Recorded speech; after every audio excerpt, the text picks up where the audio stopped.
Hi, I'm sitting here by my Black Beauty Chevy Bolt 2017 that I bought by Boston, Massachusetts.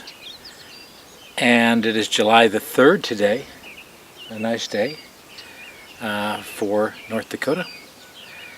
And the projects that I'm going to do as soon as I get this thing unloaded is, I've been gone for the last 4.5 months trucking.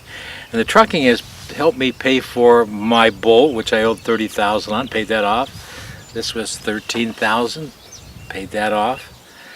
And now I'm back home and I've got solar panels, which are right behind us, that I got to put up and install.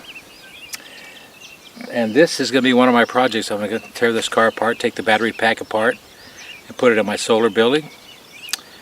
And hopefully I can find an inverter if I don't have one already. I have a lot of inverters.